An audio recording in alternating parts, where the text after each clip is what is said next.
data is kind of important. I mean, people look at social media management and community management, and I think that's like more of like a creative stuff. But yes, there it is. But the numbers don't lie, and they speak for themselves.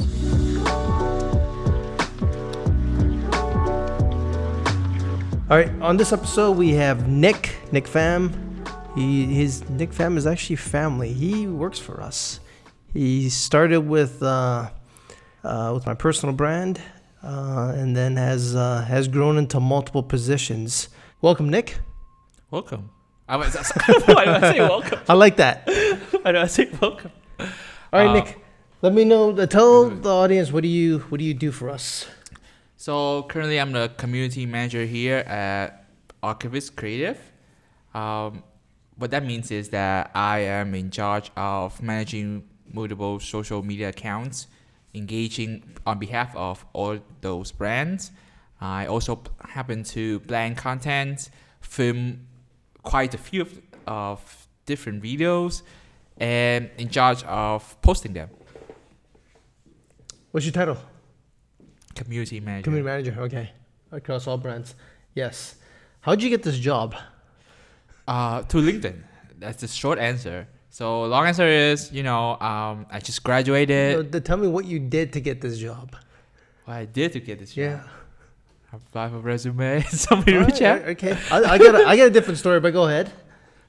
Wait, what was the different story that you heard? No, okay. Tell me your process, and then I'll chime in. Okay.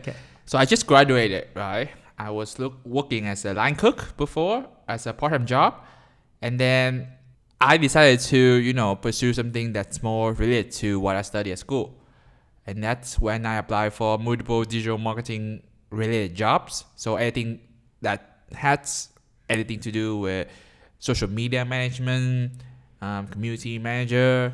I applied to this job to LinkedIn, and the creative director reached out to me, and it was like, you want to schedule a call? I was like, yeah, we someone to call, and I think we hook it up. Is that a slang? Is that a term? Well, we had a Zoom call, I guess. Yeah, we have a Zoom call, and so we kind of vibe with each other, and then you invited me here down to the office, and we talked, and then we kind of vibe again.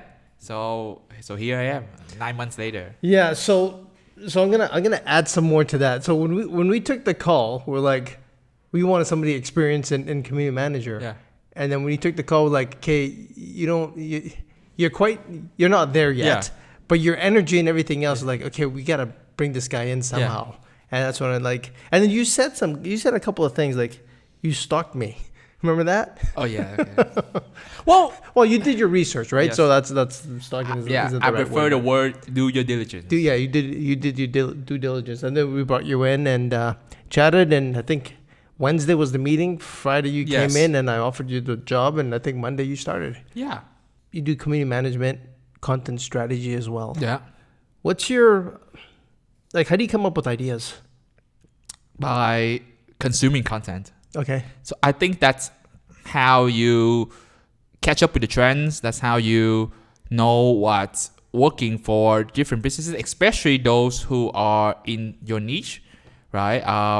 So consuming content is a way to go because you understand what a viewer would look for, why this is blowing up, and why this many people are engaging with this type of content. And then you take that, add your own twist and make it yours. A new client comes, Mm-hmm. right? We onboard a new client. Okay. Or you're talking to somebody on the street, small business, doesn't have the budget to hire us. Mm-hmm. What advice do you give them? So I'll take a look. I'll take a snapshot of what they currently have first, right? What their goals are, and then what problems can they solve for the audience, right? Pick a platform that's work best for them first.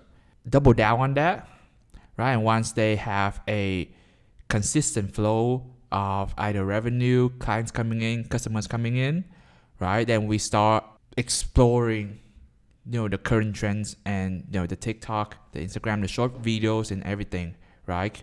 But right now, in general, for most businesses, I would say short form video is the way to go, just because number one, it's what people prefer, and second of all, it's efficient in terms of distribution. What that means is right now, TikTok, Instagram, and YouTube are all pushing short form video content. YouTube Shorts, you mean? Yeah, right? YouTube Shorts. YouTube Shorts. So if you make one video, short form, vertical, less than 60 seconds, push that on all three platforms. And then that's how you can be more efficient in terms of distribution, like I said. So that's what you do with the new account. Let's just say, you're out for, you're going across the street to grab a burrito, and in the lineup you meet somebody that owns a plumbing company. Oh, okay. That's right. Or very specific. Right. Or shoe company or whatever it is. Yeah. Just starting, so, small business, maybe like less than 5 people, less than 10 people there. Don't have a budget to hire companies like us to do their social media digital content. What would you, and they ask, hey, look, what should I be doing? What would you say? I'll say take out your phone, film your product or your services, talk about them for a minute, right, and post that. It's relatively okay if you are not familiar with social media at all, right? It is quite a challenging step for you because you have to put yourself out there, right? But it's compared to everything else, I think it's a very relatively simple step to follow.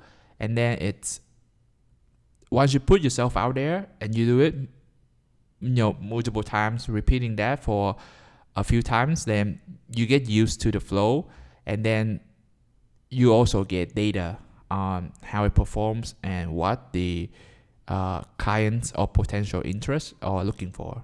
Yeah, data is important, right? So whenever especially with us internally, when you post for me, because that's the one I know the best, because everything, when you do stuff for external clients, I'm not really involved, I'm not out there.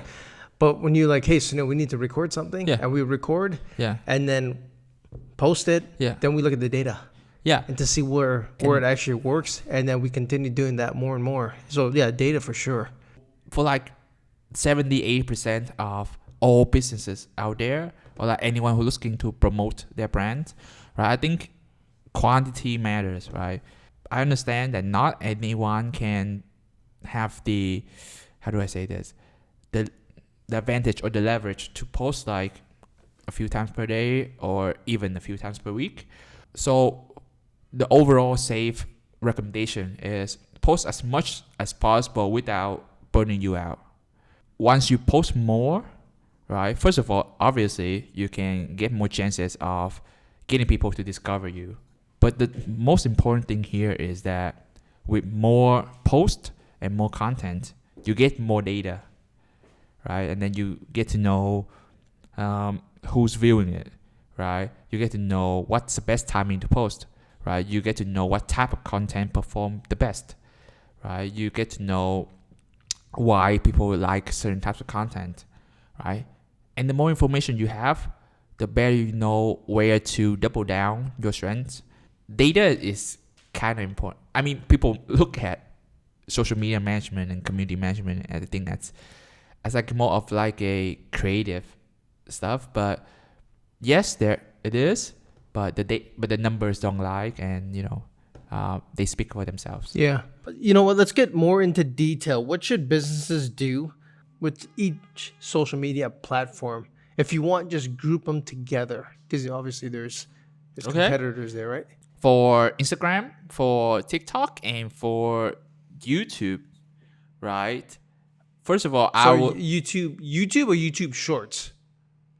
So in general, let's say I would say YouTube in general because that's a channel. Okay. And I would say that for all those three platforms right now, focusing on creating short form video, right? So I categorize. I know right now short form can mean a lot of things, but I would like to categorize them as video that's vertically filmed and is less than 60 seconds. Okay. The reasons is that obviously TikTok is a massive short form video content platform, Instagram right now is trying to compete with that, which is why they're pushing really hard their Instagram Reels, and YouTube obviously is stepping on the game with funds that are provided for creators who do the same thing with YouTube Shorts as well. The common thing about short form video content in these three platforms is that you don't need people to be currently following you, right? If your video perform well, it's gonna get pushed to people's accounts, explore feed, and everything like that, which is how you create awareness and capture people's attention, right? For example, you create something that perform really well and they like it, they're gonna go check out your profile, and if you have content same way that they like it, they will follow you. Yeah. Right? Which is how you grow your account. So I would say that's the thing for those three platforms. Now for YouTube, right?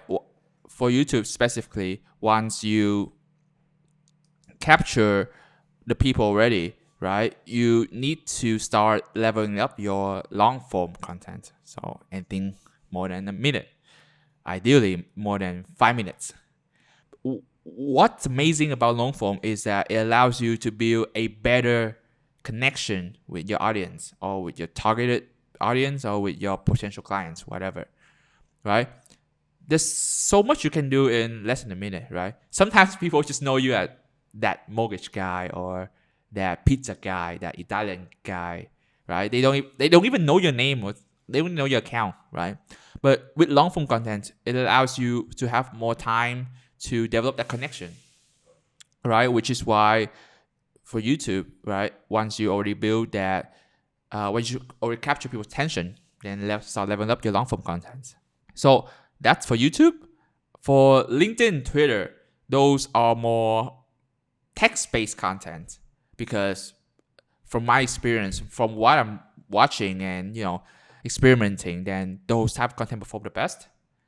Take this with a grain of salt, because these are the two platforms that I are least familiar with, right? But I would say the key thing here is that you have to be consistent, especially Twitter and LinkedIn your early days, is that you have to start engaging and commenting with people within your niche, or the leader within your niche, right? Why? Because that's how you get this cover by not just those people who you comment on, but their followers as well. But it's like credibility as well, right? Yeah. So that's for LinkedIn and Twitter. Okay. And of course, Facebook is a little bit trickier. I would say for Facebook, you can leverage Reel right now, because it's the same thing with Instagram. And at the same time, just keep posting and joining Facebook groups and engaging within those Facebook groups. The communities, you mean? Yeah. Facebook groups are where I see all the engagement and the interactions are happening. Yeah. Right. So if you post something valuable in, let's say, a real estate Facebook group, then you start capturing a lot of real estate clients, for example. I stopped using Facebook years ago. I just go there, like marketplace and things like that on my personal account, or contact with family that are not local. But yeah, I like community. Mm-hmm. I joined a couple of communities there, and there's a lot of conversation. But I find now that a lot of that conversation, it's still there. But now here's another one. Discord. A lot of stuff has gone on to Discord as well, on the community chats. Yeah. What's your take on Discord right now? Discord, you just have to participate. That's my only. That's a beast right now. Yeah, that's my only advice. You need to participate, and then you learn it. Go. I mean, there's a few other advanced stuff, but the key thing about being a community is engage, interact, participate. So just do that and you'll be set. So what do you need to get started? A camera. Probably your phone is fine. Actually, I think your phone is fine. My phone is fine. Most phones are quite good with cameras. Yeah. Phone, internet, and the ability to just do it. That's it. That's it. Yeah. What's the main one there? The ability to just do it. There you go. All right. So I think you've been with us just, well, close to a year now. What's the most valuable lesson you learned that you want to share that can help somebody else? I learned a lot of things here, and also because we currently a small team, so I get to do a lot of different type of work and activities. You get to explore new opportunities every day, so I really like that. And I think one reasons why I currently grow to who I am today is the ability to say yes to those activities and opportunities that come to me. Especially when you're new to something, and when those different opportunities come, give them a chance. For a lot of people, it is always better to doubling down on their strengths, ignoring everything else, and focusing on what brings them the most value and what can they do best and everything, right? By the end of the day, you wouldn't know that at the beginning. I believe it's always a good thing to put yourself out there, right? To test the different stuff, to explore, to discover, to experience. And then you would then get the sense of what you're doing best, as well as what you really like, what you're passionate about, through a certain period of time of commitment to that activity, which you would not get if you just say no to them at the beginning. Yeah. Just you've grown quite a bit just because of saying yes. Yeah. And just kind of jumping in there. So, internally we work on a lot of projects. What's the one you're most excited about in the next, for the next year or for the next 6 months till the end of the year? There is one secret project that we're currently working on behind the ground. Yeah, secret stuff you can't say. Yeah, secret stuff I can't say. Okay, I'll pick something else. But when the camera's off, I want to hear this one. Okay, it's actually Dylan, the creative. Everyone knows Dylan. Come on. Yeah. Dylan, the Dodgeball champion. Yeah. Is currently planning a series that has something to do with food and people enjoying food, stuff like that. I happen to participate in a spin-off of that series. Okay. And I'm really excited for that. Are you excited for shooting that, editing it, and posting that stuff? Or are you interested in eating the food afterwards? See, that's a beautiful thing because I enjoy all of them. You enjoy all of them.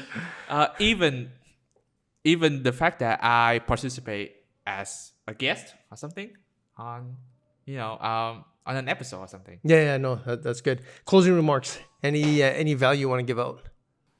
A lot of people, I guess including myself, will feel disheartened, discouraged, and stressful because of their work. Maybe you plan something and you think it will blow off or get a lot of great results, but it didn't happen. You can get really stressed, and you start questioning yourself of, is this the path, or is this the right choice? Is this the thing for me, or something like that?